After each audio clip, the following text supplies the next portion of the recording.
ஆண்டவரும் இரட்சகருமான இயேசு கிறிஸ்துவின் ஈடு இணையற்ற நாமத்தில் அன்றன்றுள்ள அப்பம் வாசகர்களுக்கு எங்கள் அன்பின் வாழ்த்துக்கள். 2024 ஆண்டு டிசம்பர் மாதம் 15ஆம் தேதி ஞாயிற்றுக்கிழமைக்குரிய தின தியானம். இன்றைய தலைப்பு ரட்சிக்கப்பட வேண்டும். 1 தீமோத்தேயு 2:4 சொல்கிறது, எல்லா மனுஷரும் ரட்சிக்கப்படவும் சத்தியத்தை அறிகிற அறிவை அடையவும் அவர் சித்தமுள்ளவராயிருக்கிறார்.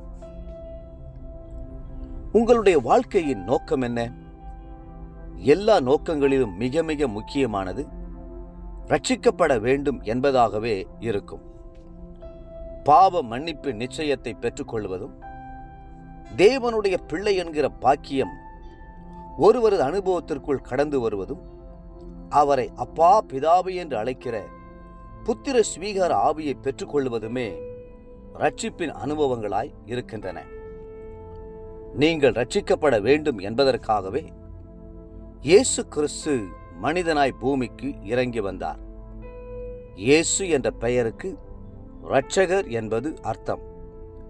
அவர் தமது ஜனங்களின் பாவங்களை நீக்கி அவர்களை ரட்சிப்பார். மத்தேயு 1:21. அதற்காகவே இயேசு சிலுவை சுமந்தார், பாடுகளை ஏற்றுக்கொண்டார், முள்முடி தரிக்கப்பட்டார், கடைசி சொட்டு இரத்தத்தையும் ஊற்றி கொடுத்தார். சிலுவையின் நோக்கமே நமக்கு ரட்சிப்பு உண்டாகத்தான். 1 தீமோத்தேயு 2:6 வேதம் சொல்லுகிறது, 1 பேதுரு 2:24 நாம் பாவங்களுக்கு செத்து நீதிக்கு பிழைத்திருக்கும்படிக்கு அவர்தாமே தமது சரீரத்திலே நம்முடைய பாவங்களை சிலுவையின் மேல் சுமந்தார். எந்த ஒரு மனிதனாலும் மற்றவர்களுடைய உதவி இல்லாமல் உளையான சேற்றிலிருந்து வெளியில் வர முடியாது. பாவச் சேற்றிலே சிக்கியிருக்கிறவன் மீண்டும் மீண்டும் அந்த பாவ உளைக்குள் அமிழ்ந்து போகிறானே ஒழிய அவனை மீட்கக்கூடிய மற்ற இரட்சகர் ஒருவரும் இல்லை. சேற்றிலே புதையுண்ட ஒரு மனிதனால் அப்படி புதையுண்ட இன்னொரு மனிதனை தூக்கி எடுக்க முடியாது. அப்படித்தான் மனுஷர் எல்லாரும் ஆடுகளைப் போல வழிதப்பி நடந்தார்கள். எல்லோரும் பாவம் செய்து தேவ மகிமையற்றவர்களானார்கள். கிறிஸ்து ஒருவரே பாவமில்லாத பரிகாரியாக இருக்கிறபடியால் மனிதனை தூக்கி எடுத்து ரட்சிக்க சித்தமானார். இன்றைக்கும் ரட்சிக்கும்படி அவருடைய கரம் நீட்டப்பட்டதாகவே இருக்கிறது. வேதம் சொல்லுகிறது, ஏசாயா 59:1 இதோ ரட்சிக்க கூடாதபடிக்கு கர்த்தருடைய கை குறுகி போகவும் இல்லை, கேட்கக்கூடாதபடிக்கு அவருடைய செவி மந்தமாகவும் இல்லை. நீங்கள் ரட்சிக்கப்படுவது மட்டுமல்ல, உங்களுடைய குடும்பத்தில் உள்ள அனைவரும் ரட்சிக்கப்பட வேண்டும் என்பதுதான் கர்த்தருடைய பிரியம்.